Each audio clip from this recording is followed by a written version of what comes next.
Welcome to the Jack Miller Center webinar on Lincoln, the Founders, and an America Worth Saving. We've got Lucas E. Morel here today. He's a professor of political science at Washington and Lee University. He's an expert on Abraham Lincoln. He's a very thoughtful man, and we're very glad to have him. I'm Thomas Cleveland. I'm the Director of Academic Programs at the Jack Miller Center. Before we get started properly, I just want to say a couple of things about the format of our webinar. First of all, this is going to be recorded. It's being live streamed right now, so be aware of that if you want to engage, that there's a chance that this will be left for posterity and generations to come. So measure yourself, perhaps. If you do want to engage, the best way to send in a question is to use the Q&A box. If you're on a laptop or a PC, you'll find that button at the bottom of your screen. So send us a question in there and I will relay it to Professor Morel. You can also participate by using the raise hand feature if you want to ask a question live using audio. So if that's how you want to participate, we encourage you to do that. Again, use the raise hand feature. Again, that's at the bottom of your Zoom window.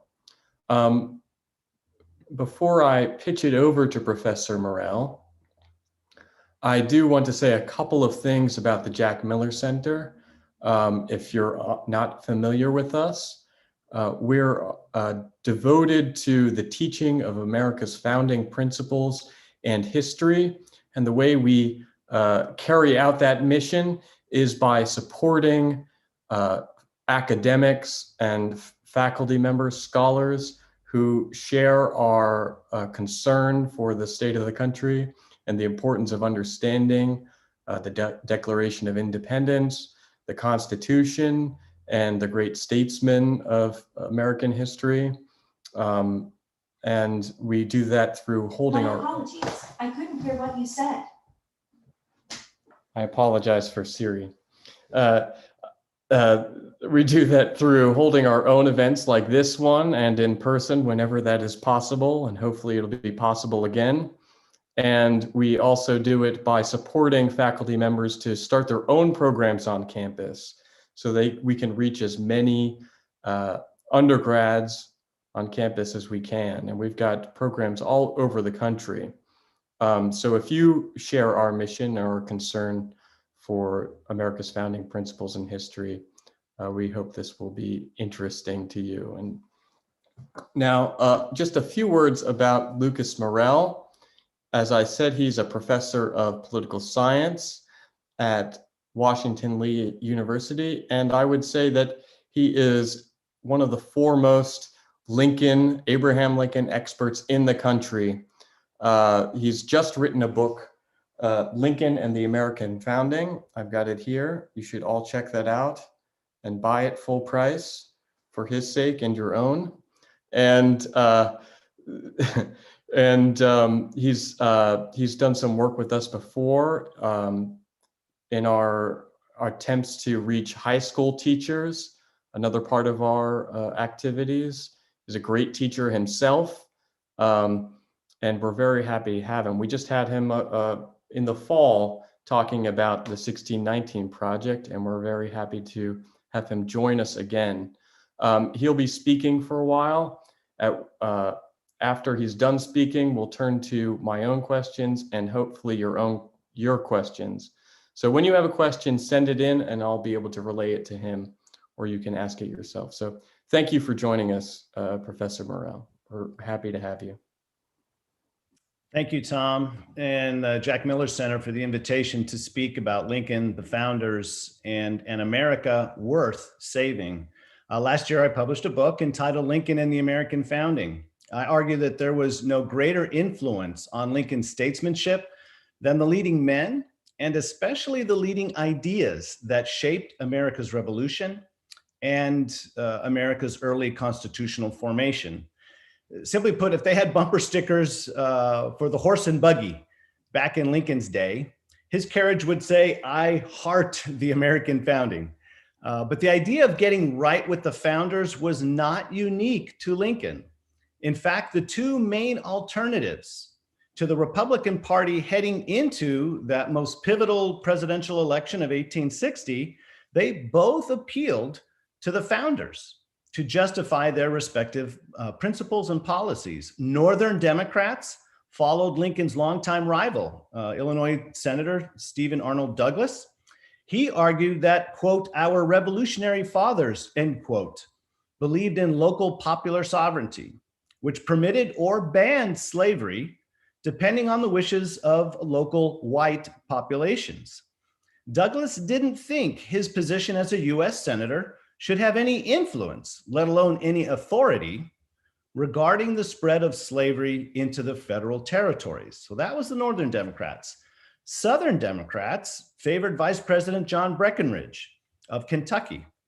As the party of states' rights, they defended white enslavement of Black people as what they called or considered a positive good for both the slave and the slave master. So the election of 1860 was, in a very relevant sense, a referendum on whose interpretation of the American founding was correct. Near the start of that election year, Lincoln exhorted Americans to have faith that right makes might.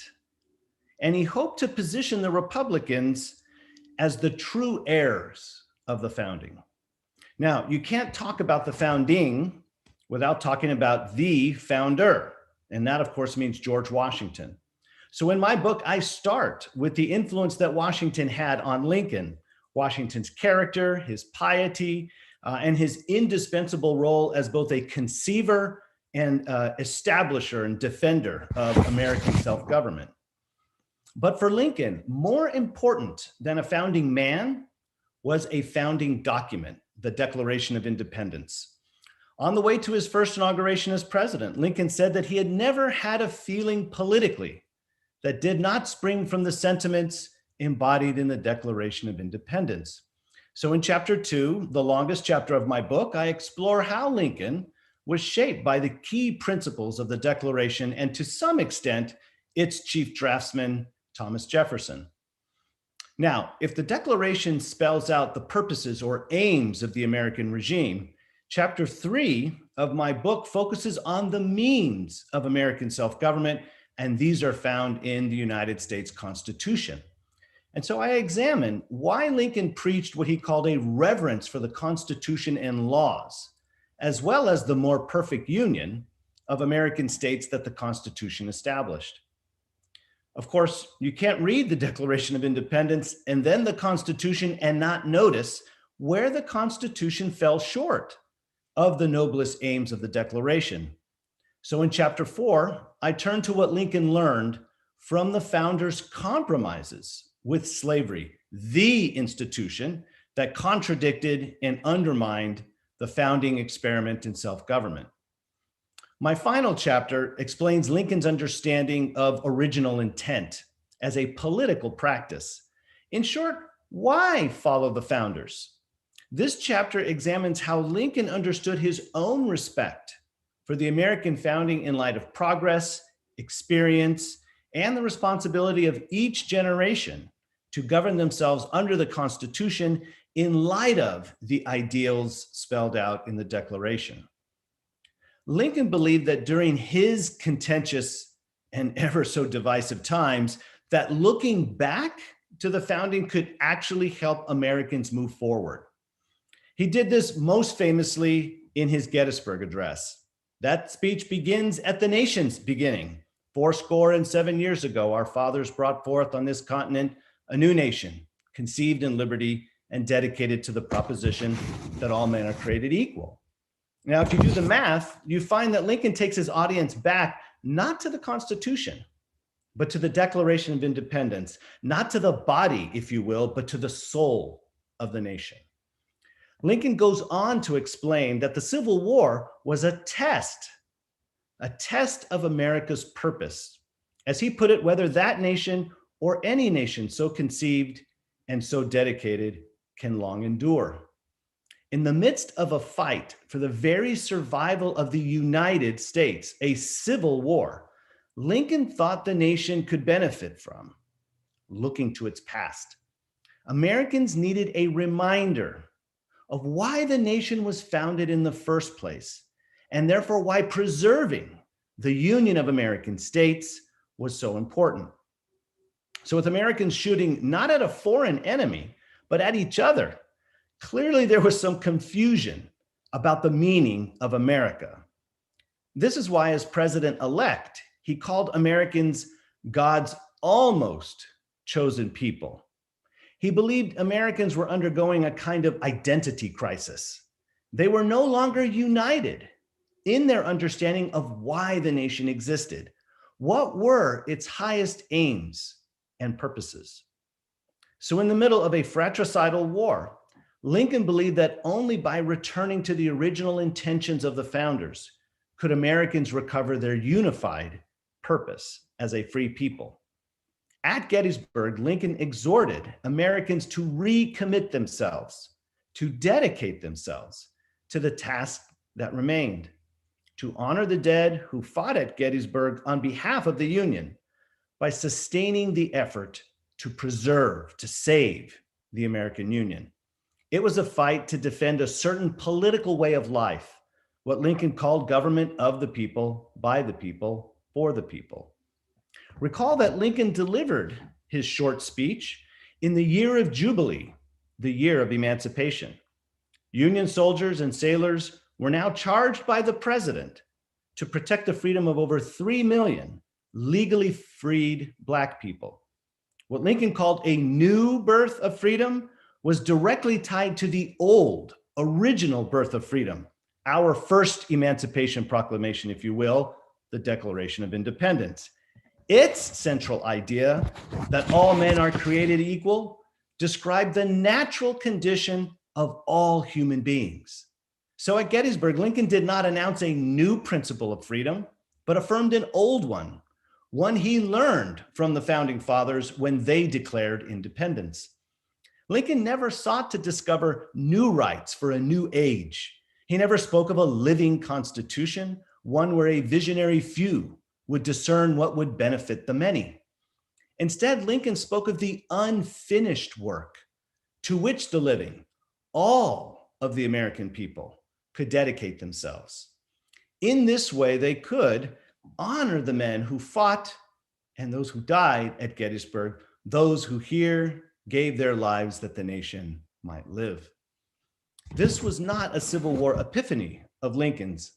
In February of 1861, as he headed to the nation's capital to be inaugurated as president, he stopped in Trenton, New Jersey, the capital of New Jersey, for a reception being held by the state Senate. And he said, "I am exceedingly anxious that this union, the Constitution, and the liberties of the people shall be perpetuated in accordance with the original idea for which that struggle was made.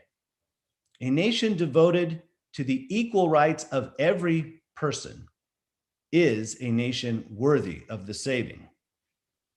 Nevertheless, in the decade leading up to the Civil War, Lincoln's main political target was not slave-owning Southerners, but complacent white Northerners, especially those influenced by Senator Stephen Douglas. Lincoln criticized Douglas's notion of popular sovereignty because it was neutral on the slave question. Douglas believed that whites at the local level, whether in the states or the federal territories, they had the right to decide the question without interference from Congress. In other words, whether slavery would expand or diminish in the United States under Douglas's definition of popular sovereignty would be determined not by a majority of all American citizens, but by a very small majority of the settlers who went to live in the territories. In reference to the enslavement of Black people, out West, Douglas had said, "I don't care whether it be voted up or voted down." This indicated to Lincoln that the greatest obstacle to reducing slavery in the United States was Douglas, a Northerner, teaching white Northerners to become indifferent to the plight of Black people in the federal territories. And this is how Lincoln put it. They tell us that they desire the people of a territory to vote slavery out or in as they please. The question arises, slavery or freedom? Caring nothing about it, they let it come in. And that is the end of it. It is the surest way of nationalizing the institution, just as certain, but more dangerous because more insidious. But it is leading us there just as certainly and as surely as Jeff Davis himself would have us go. What made Douglas's don't care policy in the territories so insidious was that for slavery to become national, no politician north of the Mason-Dixon line actually had to argue in favor of slavery. Following Douglas, just get white Americans in the free states not to care if Black enslavement expanded into federal territory. Once slavery was accepted as a constitutional right in federal territory, it would soon become legal throughout the free states, regardless of what their laws or even their constitution said. In his debates with Douglas in 1858, Lincoln warned that this kind of popular sovereignty, coupled with the recent decision in 1857 in Dred Scott v. Sanford, would produce precisely this outcome in the not too distant future. Remarkably, in Illinois, where Blacks possessed few civil rights and no political rights, Lincoln consistently stood up for their possession of natural rights. Where Stephen Douglas was emphatic in reading Blacks out of the Declaration of Independence, Lincoln believed it included in principle Black people, all people, everywhere.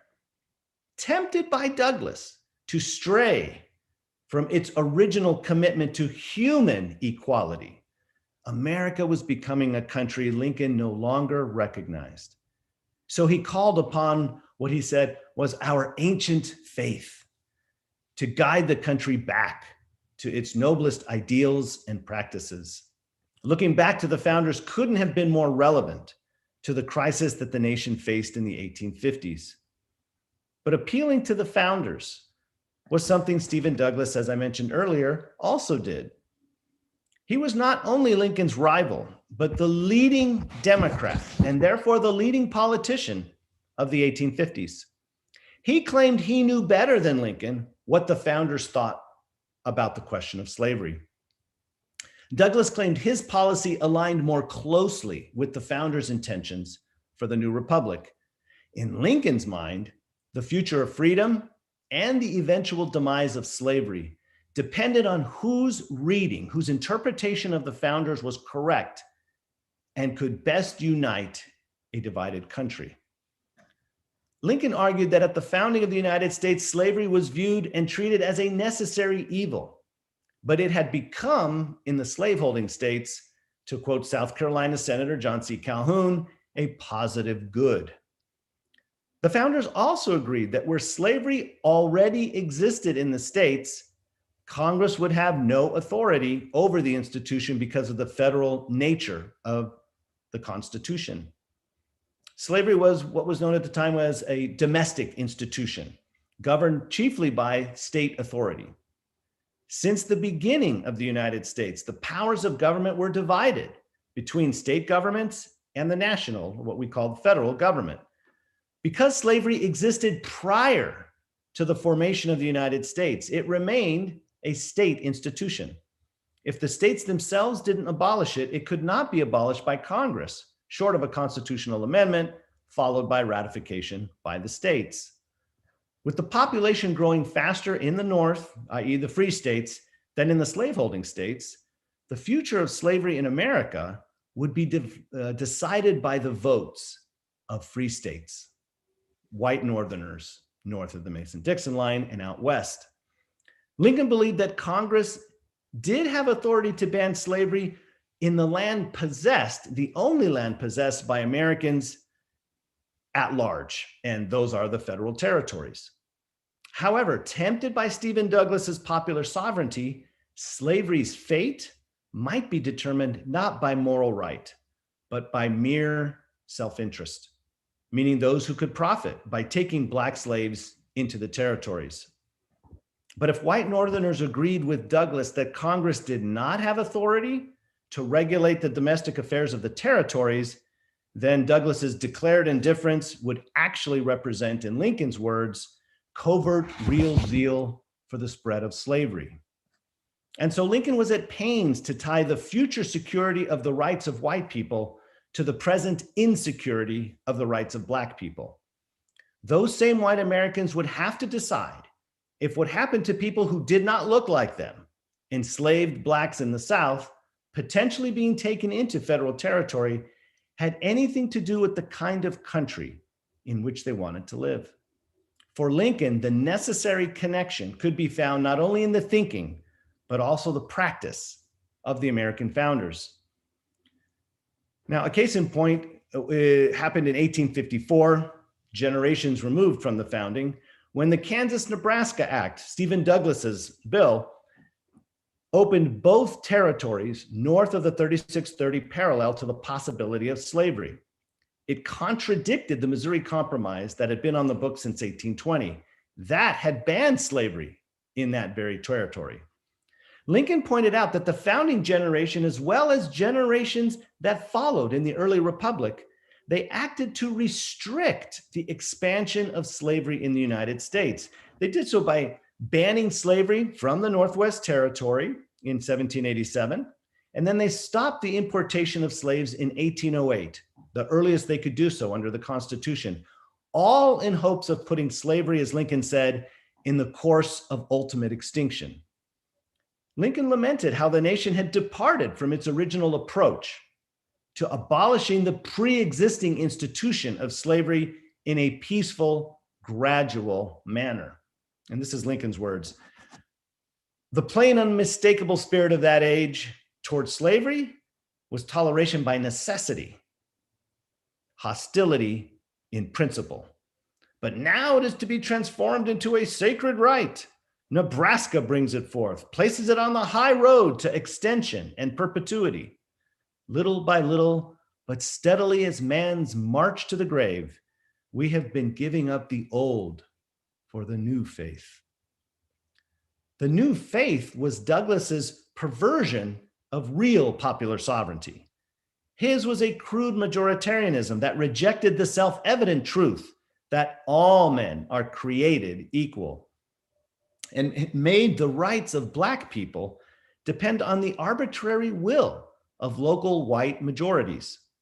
Lincoln rejected this legal positivism, and he preached a return to what he called our ancient faith, the faith of the fathers. Lincoln put it memorably, our Republican robe is soiled and trailed in the dust. Let us repurify it. Let us turn it and wash it white in the spirit, if not the blood of the revolution.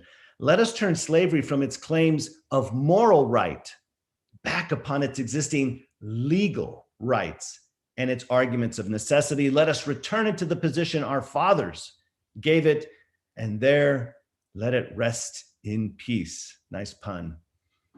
Lincoln charged Americans to re-adopt the Declaration of Independence. In so doing, they would not only have saved the Union, but so saved it as to make and to keep it forever worthy of the saving. That was October 1854. A country worthy of the saving needed to be a country that limited the spread of slavery as a first step to its eventual demise. In short, a don't care policy was not worthy of Lincoln's generation of Americans because it was not worthy of the fathers of the Republic. In December of 1860, President-elect Abraham Lincoln received a letter from none other than Alexander Hamilton Stevens, who would soon become the Vice President of the Confederate States of America. Stevens wanted Lincoln to speak to the nation before his inauguration on March 4th, 1861. In his words, to save our common country. Quoting Proverbs 25, Stevens suggested to Lincoln that, quote, a word fitly spoken by you now would be like apples of gold in pictures of silver, end quote. This prompted Lincoln to jot a note to himself, a reflection on what he called the philosophical cause of America's prosperity. For someone who had long revered the Constitution and who saw the union of the American states as essential to the success of the Republic, Lincoln wrote, quote, "Even these, the Constitution and the Union, are not the primary cause of our great prosperity." He continued, "There is something back of these, entwining itself more closely about the human heart. That something is the principle of liberty to all, the principle that clears the path for all, gives hope to all, and by consequence, enterprise and industry to all." Then Lincoln alluded to the proverb that Stevens cited. The assertion of that principle at that time was the word fitly spoken, which has proved an apple of gold to us. The Union and the Constitution are the picture of silver subsequently framed around it. The picture was made not to conceal or destroy the apple, but to adorn and preserve it. The picture was made for the apple, not the apple for the picture. What the country needed, according to Lincoln, was not a new word from their new president, but old words, the words of their forefathers expressed in the Declaration of Independence. Lincoln saw the Declaration's principle of liberty to all, the equal rights possessed by all human beings, as the moral compass of a constitution and union of states that could otherwise be misinterpreted or even broken in pursuit of tyranny. A year before he was elected president, Lincoln was asked to give a speech in Boston upon the anniversary of Thomas Jefferson's birth. He couldn't make the trip, but he sent a letter that was essentially an ode to Jefferson's achievement in drafting the Declaration. Lincoln wrote that the principles of Jefferson are the definitions and axioms of free society. For someone who studied Euclid's elements, Euclid's geometry while he was in Congress, Lincoln was referring to the Declaration's principles as the building blocks, like the amino acids of American democracy. Unfortunately, he noted, even self-evident truths can be denied and evaded, as was the case when he wrote that letter in 1859. Lincoln said, "This is a world of compensations, and he who would be no slave must consent to have no slave." Alluding to Jefferson's notes on the state of Virginia, Lincoln observed that those who deny freedom to others deserve it not for themselves, and under a just God cannot long retain it. These were astounding words for Lincoln, the Republican and former Whig, to utter, given the success that states' rights Democrats achieved in donning the mantle of Jefferson, one of the founders of the Democratic Party. Still, Lincoln declared all honor to Jefferson, to the man who, in the concrete pressure of a struggle for national independence by a single people, had the coolness, forecast, and capacity to introduce into a merely revolutionary document an abstract truth applicable to all men and all times, and so to embalm it there, that today and in all coming days it shall be a rebuke and a stumbling block to the very harbingers of reappearing tyranny and oppression. So in looking back to Jefferson, Lincoln looked back to a founding generation that put the principles of civil society and legitimate government in writing, principles he believed applied in his day and obligated Americans to renew their commitment to eliminating slavery as fast as circumstances should permit. Lincoln's anti-slavery convictions were the very thing that informed his devotion to the Constitution. Like the founders, Lincoln believed that, but for the American Union, there would be no freedom for Black people or white people. This was not an innovation on Lincoln's part, but rather the abiding conviction of Americans who knew their colonial and revolutionary history. Liberty required political independence from foreign powers. That independence required unity among the American colonies and then states. To maintain that American Union, it required compromises be made, especially regarding the pre-existing institution of slavery. And this is how Lincoln summed up the predicament at the time. He said, I think that was the condition in which we found ourselves when we established this government. We had slavery among us. We could not get our Constitution unless we permitted them to remain in slavery. We could not secure the good we did secure if we grasped for more. And by necessity, having submitted to that much, it does not destroy the principle that is the charter of our liberties. Time and again, Lincoln's references to the founders centered on how they tried to establish a government based on human equality, but by that very equality imposed upon themselves a moral necessity to abolish slavery in a manner consistent with the coin that was, as I think of it, the flip side of the equality coin. We can put it late in the war, if slavery is not wrong, nothing is wrong. I cannot remember when I did not so think and feel.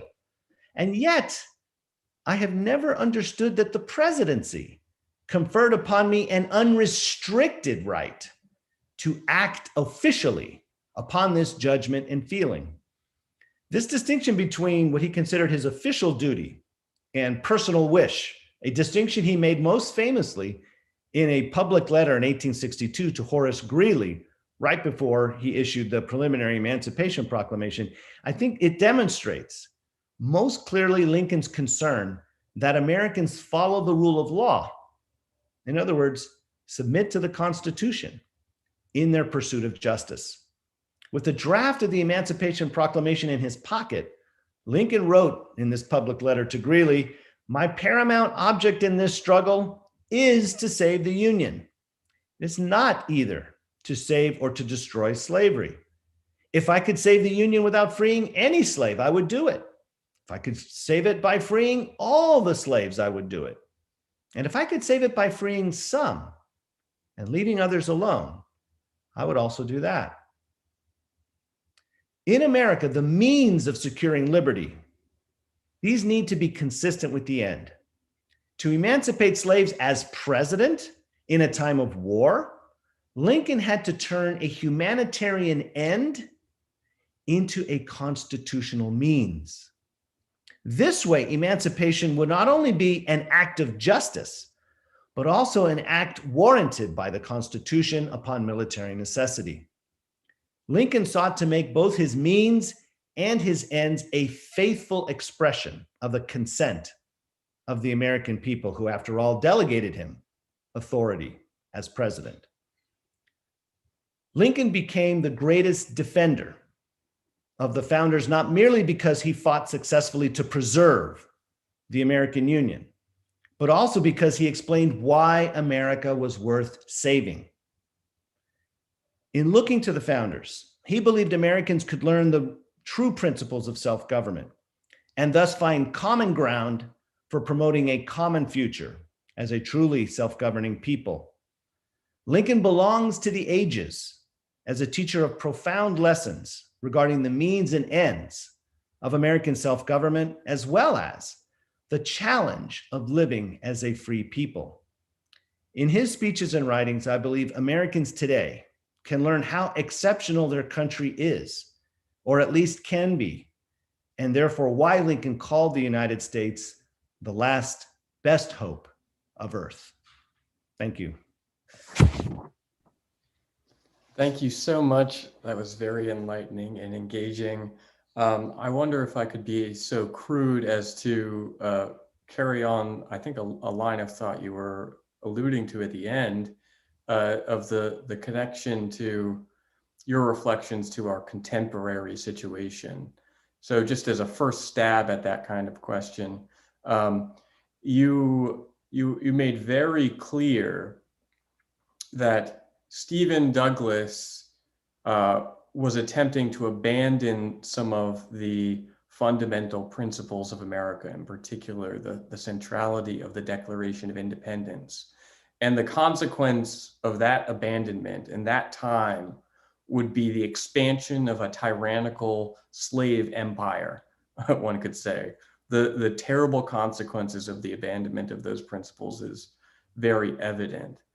I think an underlying theme, if not always explicitly stated in your talk, was that we're in danger of abandoning those principles, and there could be some terrible consequences. Now, the consequences in our case of abandoning those principles or concern for them is not going to be the same. And it'd be hard for me to see in what way they could be as dire as the consequences in Stephen Douglas's case. But I guess I just wanted you to expand on that. What's the great danger if we don't look back to those principles? Yeah, I would say that the danger here is actually similar to the danger that Lincoln faced in this way. Of course, we don't face the threat of a slavery expanding in the way that chattel slavery existed back then. Here's the danger. As I mentioned at the beginning of my talk, it wasn't that like Lincoln was the only person who liked the Declaration of Independence and the Republicans were going to save the day because they, uncovered this wonderful document that was that came forth in 1776.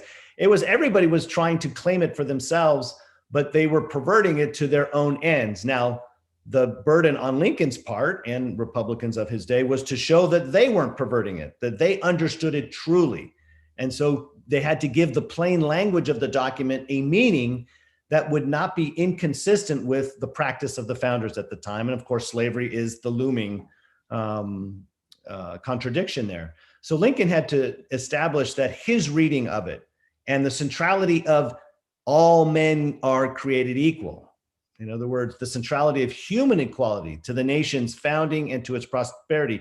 He had to demonstrate that that was the actual meaning that the founders intended and were trying to bring to fruition, again, by consent. You can know that the right thing to do is to protect everybody's rights, but you can't impose that on everybody. You have to ask their permission to do it. And that's consent. And of course, with consent, you don't have a nation of philosophers. So you get people's self-interest, an admixture of that with noble purposes, if you will. And Lincoln was there to remind them of the noble purposes. Douglas was there to tell them, as long as you're a white person, whatever you do vis-a-vis this people and other so-called inferior races, that was fine, as long as you voted on it. And Lincoln was trying to point out, well, why should voting be the legitimate way?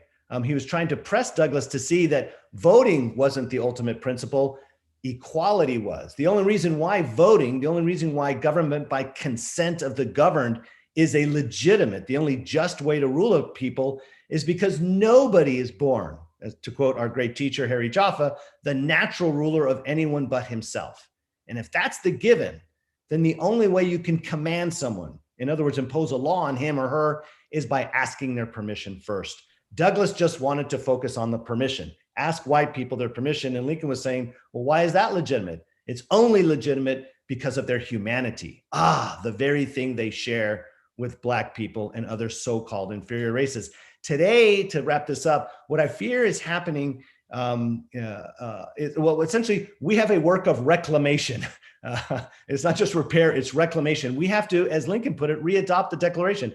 We have to become a conversant again with the language, and that means the reason and the argument and the logic of the Declaration of Independence. We have to see that document as a document that is a good document, a document that lays out what Frederick Douglass called the eternal, the saving principles of the regime, if understood correctly.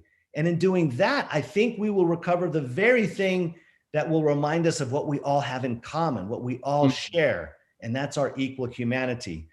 We have lost that language right now, and that's why all our political fights have to become fights to the death, right? If I'm not in the majority, my fortune is sunk. That should never be the case in the United States. If you're a human being, and especially if you're an American citizen, you possess things that every American citizen possesses, your rights as a human being and as a citizen. And regardless of what majority is controlling, regardless of what party, you as an individual should never be afraid of those rights being taken away.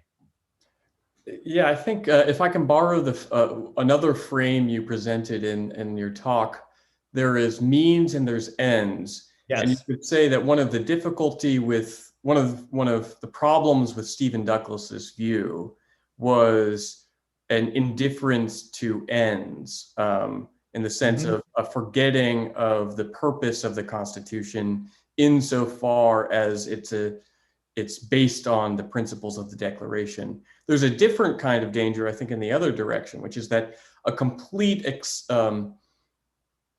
a devotion to those ends, say of equality, and then an indifference to whatever kinds of means might be used to bring it about. That's a different kind of danger. And I'll just repeat, I wonder if there's another contemporary analogy to bring there. Um, uh, what comes to my mind is what we saw happening last summer in 2020, when people took to public squares, which they have every right to do under the Constitution, in a peaceful fashion, to assemble, but became a battle of the bullhorns. It became a situation where people were declaring what had to happen and using the language of demands rather than the language of deliberation, the language of consent, the language of constitutional self-government. There's a reason why we have constitutions. We have constitutions, believe it or not, to slow down our pursuit of justice, precisely so that justice actually happens or has the greatest opportunity to happen. The more we speed up that process, the more likely, if you will, righteous indignation, seizing the moral and declaring the moral high ground. The more, my way or the highway, if I have most people on my side, the more might will dictate right rather than the other way around. And so what we lost sight of last year, I think, is this devotion as a people, at least at moments. We lost this devotion to an orderly, constitutional, peaceful process by which we determine what is the justice we're trying to secure and what is the best way to secure it. Remember the video that I believe went viral of Minneapolis, Mayor Fry, who, if you want to make this a partisan thing, he's no conservative.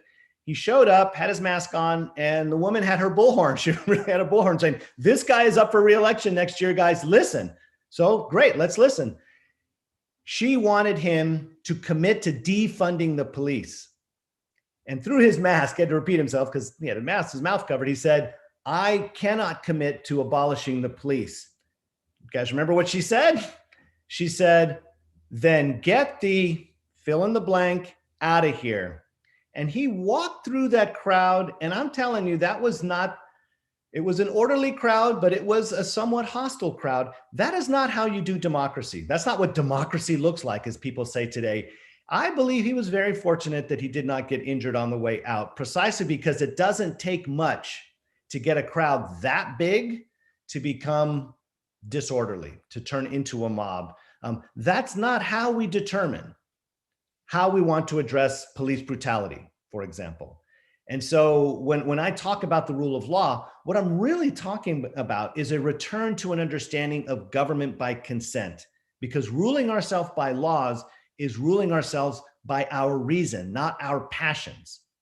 And we have to create room for our reason to operate. We have to create venues for our representatives, as Madison puts it in Federalist 10, to refine and enlarge the public views, right? Not that the public is wrong, but to refine it, enlarge it, see that pursuit of justice within the big picture, and then ultimately resolve to do something if you can gain a majority.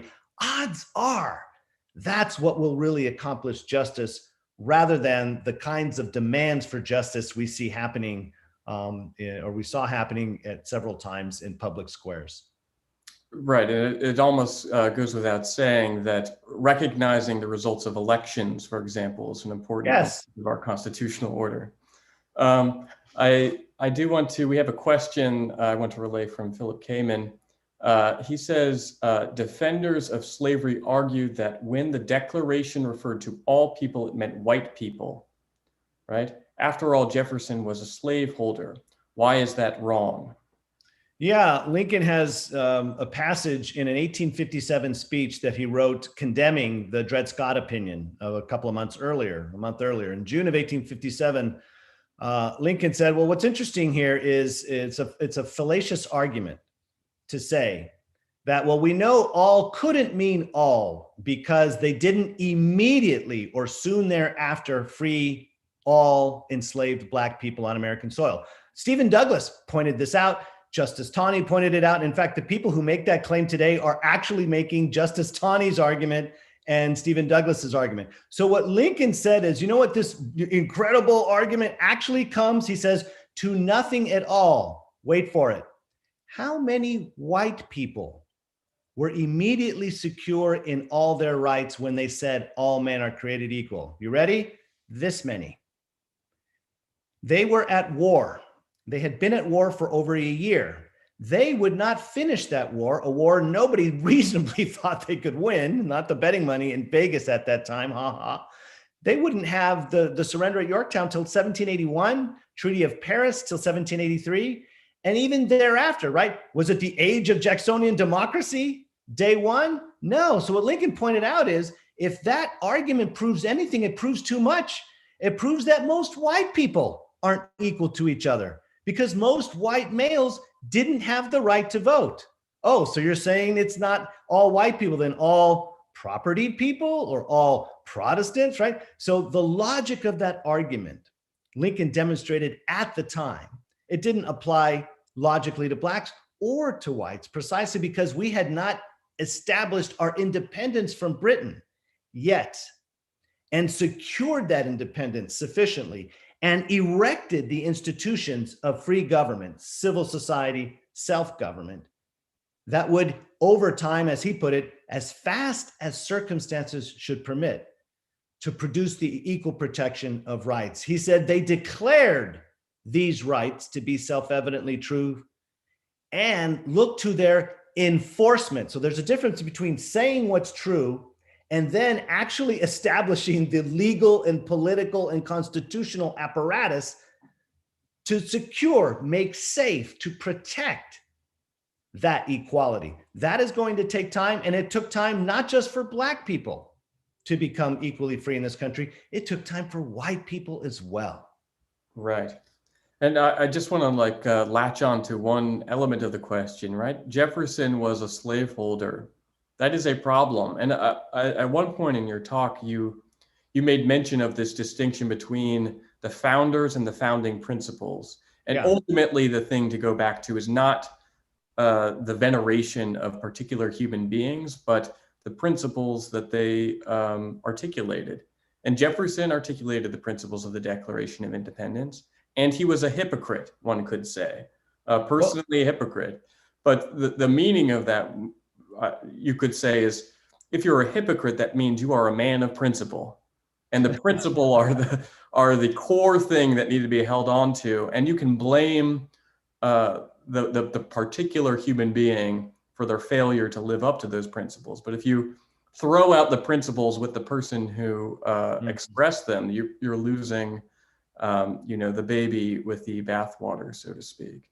Yeah, what's interesting is that Lincoln himself never called any of the founders hypocrites for possessing slaves. He said, I've always hated slavery, right? Yeah. If slavery is not wrong, nothing's wrong. So in terms of his anti-slavery convictions, Lincoln is solid on that. He never condoned slavery in principle. But he understood that, as our great teacher, Harvey Mansfield of Harvard once said, he understood that the founding could not be a perfect founding. It had to accomplish justice progressively. It had to establish justice over time. Consent demanded, right? It demanded that this happen over time as those principles made their way into the greater population, percolated as it were, and as people became more confident that they could have freedom, protect the freedom of others as well as themselves, and not fear that that freedom would be abused when they found themselves in the minority. So what I find interesting and worth studying is the fact that Lincoln never called them hypocrites. He said that theirs was a very challenging and difficult task, especially because of the federal nature of the country.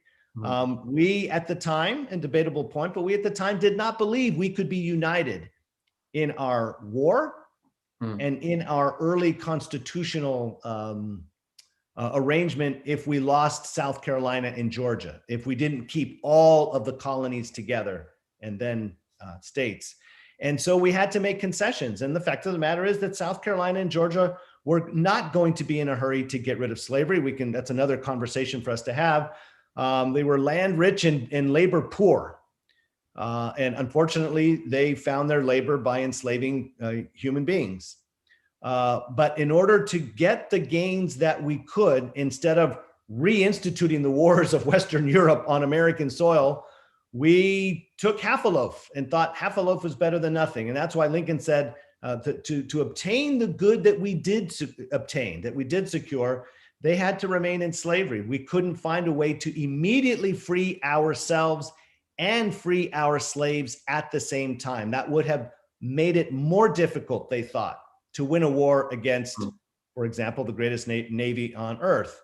And so the hope was, by establishing at least the right principles, by the way, that would be a standard by which we could measure our own progress or failure. As Bill Clinton put it, probably the best thing he ever said in his presidency, in his first inaugural address: there's nothing wrong with America that cannot be cured by what is right with America. And for that, Lincoln said, all honor to Jefferson. Mm. Yeah, I wonder if that's another, if I could connect this to the theme of education or civic education. One thing you can learn from studying this period, just in a very narrow sense, is it is difficult to accomplish good in the world. And and if I could just say a little more, that there is not a failure of moral concern among young people nowadays. That's not to speak well of them, or people in my own generation. They are very morally concerned, and that ought to be applauded. That is a beautiful thing, to be very morally concerned. It's a separate question of how you bring about justice in the world. And one manner in which you can think that through is to see other challenging times where there was a difficulty of figuring out how justice could be brought about, that in some sense can maybe make one a little less optimistic, or maybe make one a little cynical, but in a way can give guidance on how to bring that about. I would just say briefly that a word that needs to come back into conversation, properly understood, is the word prudence. This is what we understand our greatest politicians to possess and practice. In other words, men and women we would refer to as statesmen, right? They are not just human beings who have demonstrated they know how to do the wise thing in a particular situation in their own lives, or their own families' lives or neighborhoods, but on behalf of an entire state or an entire nation. That is a difficult thing to do. Prudence, right? The practical application of wisdom in a given set of circumstances. When Lincoln eventually emancipated slaves, what I call turning a humanitarian end into a constitutional means, for him, how he did it was all important. And we should honor Lincoln, I believe, not 2 cheers, but 3 cheers for Lincoln. He deserves the appellation Great Emancipator, precisely because he showed us how to do it in a way that doesn't destroy the very way of life that we're trying to preserving, which is a constitutional way of life. Prudence, I would say, and I teach Lincoln every year, I've been doing it for close to 30 years. Prudence, I think, is the most difficult thing for our students to understand, and therefore to appreciate. And it's the kind of thing, like even when you read about it in Aristotle's Nicomachean Ethics, you don't just say, oh, read chapter 6 and look, there's these 10 rules of prudence. No, prudence is best taught how? By reading a biography. In other words, watching somebody who has the reputation of being prudent, let alone of being a statesman. And then you see if it's done well, i.e. if the biography is written well, you see, wow, Lincoln had choices. He had to make a decision at a particular time and recognizing all the repercussions as best as a mortal human can, and then charting a particular course. Right. That kind of thing you can't spell out categorically. That's why the Constitution refers to executive power, not executive powers. It doesn't delineate them. It requires the character and the mind of the human being in the office. And so prudence, statesmanship, I think it's important enough that I teach it every year, at least in my Lincoln seminar. I want to find a way to, and maybe we'll go over a little bit, find a way to put in this question we have from an audience member about the significance of the Cooper Union Address. Oh, and wow. If I could just editorialize a bit and maybe frame it in terms of what you were just speaking about, what can you learn about, what can a young person learn by studying something like Lincoln's Cooper Union Address, even either about himself or about his understanding of how the founders went about, as we were just talking about, accomplishing justice in the world in very trying circumstances? Yeah, wow, that's a big question about a big speech, one of the longest. But I would say that you learn a good amount of political history, which Lincoln, of course, begins the speech with to demonstrate that the Republican Party, a fairly new party, it's only the second time they're going to be nominating somebody for president, to demonstrate the Republican Party has the best understanding, the most accurate and noble understanding of the American founding. Again, his enemy at that time is Stephen Douglas, at least politically. And I don't mean enemy like lethal, I mean political partisan enemy. Douglas is giving a different interpretation of the founding, and that lacks Lincoln's devotion to what he called the central idea of the Republic, which was equality. And then in the middle of that speech, what does he do? He turns to Southerners and says, look at all these objections they have to the Republican Party. And he tries to answer those seriatim, one after the other. But the closing, it's the shortest part of the speech, but arguably the most memorable because it's short and it becomes last. That's where we get that line, let us have faith that right makes might. When he says that, I think that statement operates on two levels. And again, this is February of 1861. Lincoln's not a declared candidate for the nomination of the Republican Party, but he has written that speech to get nominated. And maybe if all the planets align, and it is being held in Chicago, maybe he has a shot at the nomination. So on the partisan level, to say, let us have faith that right makes might, at minimum, he's saying, you're not throwing away this is New York where he says this, at Cooper Union. You're not throwing away your vote if you vote Republican. Like in 1856, we voted Republican and we fell short, but boy, we did pretty well for a new party. Our second bite of the apple. Maybe we can get Indiana this time. Maybe we can get Pennsylvania. Maybe we can get my own home state, Illinois. Maybe we can get those few free states that Fremont didn't get. If we come close to running the table, right will turn into might. In other words, the Republican Party may have enough votes to get political might and therefore translate their policy or their principles into policy. But on a more profound level, let us have faith that right makes might. I believe Lincoln is actually getting every American to sit back and think, what is the purpose of government? If the purpose of government is simply the exercise of power, what I call crude majoritarianism, popular sovereignty as Stephen Douglas understands it, then the older adage becomes true. Might dictates what's right, what I call legal positivism. Only those who have the control get to say what goes, get to say who has freedom and who doesn't. And Lincoln says, don't you realize that the very nature of self-government is, its very premise is that right makes might. If you reject that principle of right making might, the only alternative is its opposite. The only alternative is who has the gold gets to make the rules. And Lincoln thought that kind of country would be a betrayal of the founders. Excellent. I think that's going to have to be the final word, and it was an eloquent one, for which I thank you. And I thank you also for your presentation, which was had so much historical knowledge and thoughtfulness in it, and for your responses to my questions and the other participants.